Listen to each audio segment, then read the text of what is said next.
वो लोग अपने आत्मा का अनुभव करें, उनको आत्म साक्षात्कार। इसलिए कली युग जो है बहुत ज़रूरी है, उसके बगैर ये होने नहीं वाला, और इसके बगैर मनुष्य इसे प्राप्त नहीं करेगा, इसको नहीं खोजेगा। ये जब बताया गया तो नल ने उसको छोड़ दिया, अच्छा आने दे तेरा कलयुग। ये घोर कलयुग आया और आपको सबको समेट रहा है। इधर ध्यान दीजिए, कौन से चक्कर में हम घूम रहे हैं, इसका विचार करना चाहिए। सहज के मार्ग में आने के लिए आपको कुछ नहीं देना, पैसा नहीं देना, कुछ त्यागना नहीं, कुछ नहीं, इस तरह की चीज़ है ही नहीं। सिर्फ आपके अंदर बसी हुई कुंडलिनी का जागरण करना है, और जब वो जागृत हो जाती है तो अपने ही आप वो सहस्त्रार में समा करके और इसका भेदन करके और चारों तरफ फैली हुई ये सूक्ष्म चेतन शक्ति उसे एकाकारिता दे। एकदम सादी बात है, आपका आज तक उस सूक्ष्म शक्ति से कोई संबंध ही नहीं आया, आपने आज तक उस सूक्ष्म शक्ति को महसूस ही नहीं किया, उसको जाना ही नहीं, और बगैर जाने बगैर ही आप भगवान का नाम ले रहे हो, मंदिरों में जा रहे हो और दुनिया भर के उपद्रव कर रहे हो। मस्जिद में जाने से क्या होगा, वो दिखाई दे रहा है, किसके अकल आई है, सब आपस में मरे जा रहे हैं। और मंदिरों में जा कर के क्या हो रहा है, जहाँ पैसे खाए जा रहे हैं, दुनिया भर का भ्रष्टाचार आ रहा है। ये क्या साक्षात नहीं है कि ये गलत, इससे कुछ न कुछ लाभ नहीं, उसके लिए कोई और चीज़ करनी चाहिए। ये सामने दिखाई दे रहा है, इसका साक्षात है, सामने साफ जो चीज़ दिखाई दे रही उसको पहचानना चाहिए कि ये रास्ते ठीक नहीं, इसमें कोई फ़ायदा नहीं, ये बेकार की चीज़ है। जो पाना है अपने अंदर, अंदर के अंतरात्मा को जब तक हम प्राप्त नहीं करते तब तक इस अंधकार में न जाने कहाँ से हम लोग भटक जाएंगे।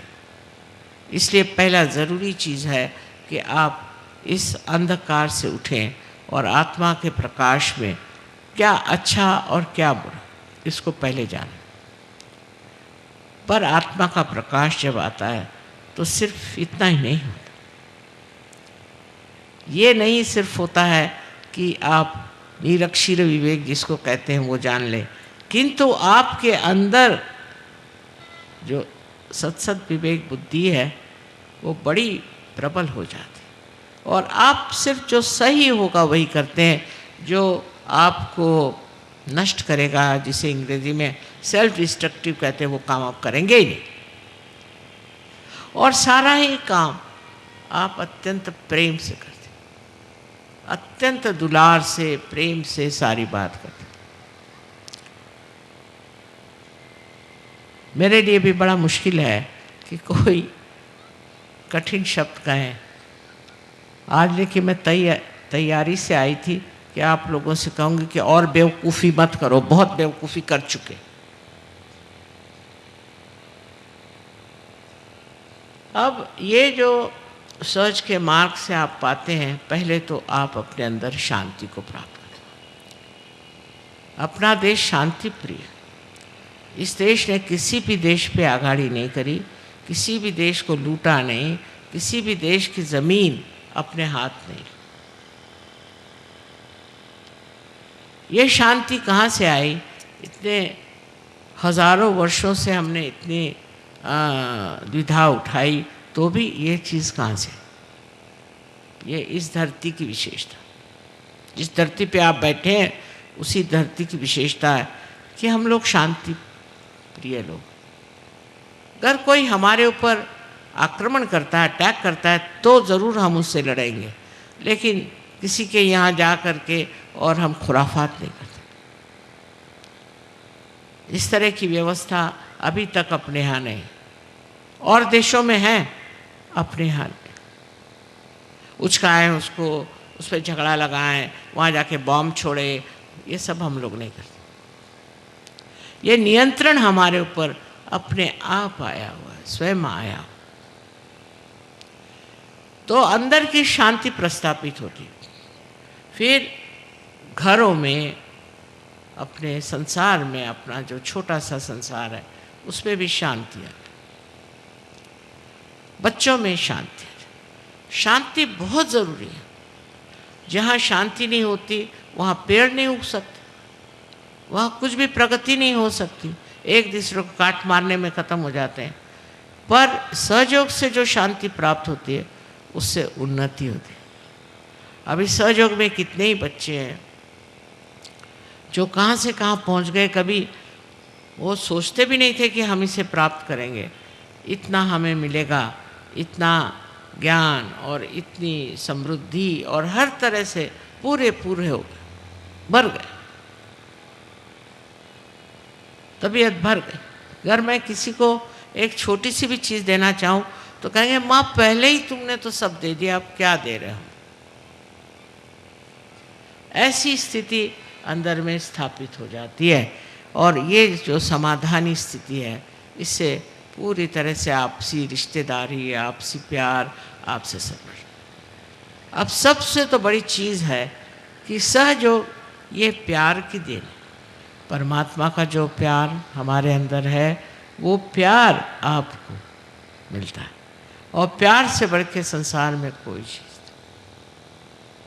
जिसने प्यार की महिमा जानी उसके लिए फिर और चीज़ों की कोई ज़रूरत नहीं, सारे मूल्य उसके स्थापित हो जाते हैं।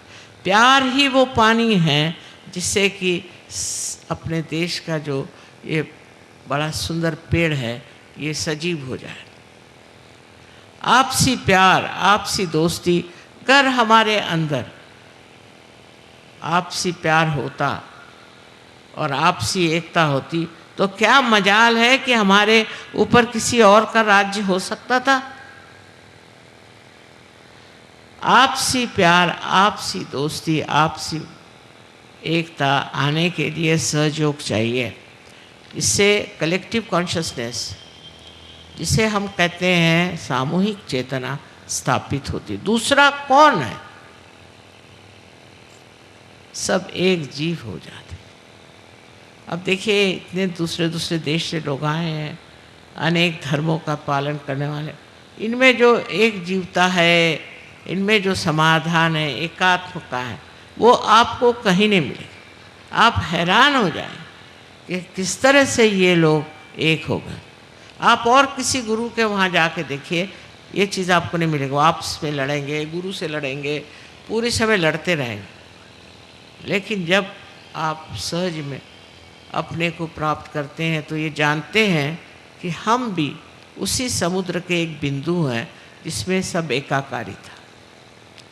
समुद्र के आंदोलन से हम उठते हैं, गिरते हैं, चढ़ते हैं। ऐसी सुंदर स्थिति, ऐसी सुंदर समाज व्यवस्था अपने आप घटित हो रही है और इस हिंदुस्तान में होगी।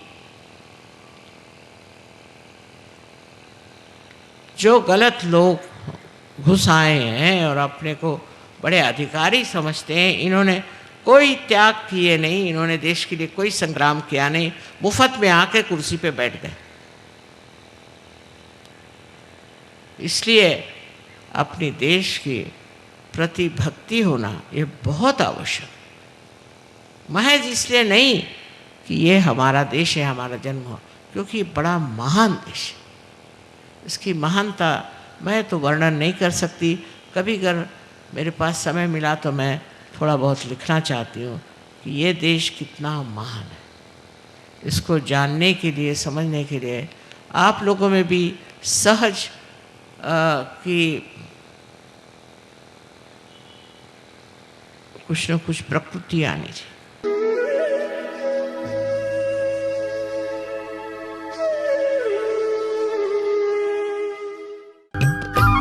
सब्सक्राइब कीजिए कुंडलनी जागरण को और प्रेस कीजिए बेल आइकन को, जिससे कि आपको मिल सके हमारी लेटेस्ट वीडियो सबसे पहले।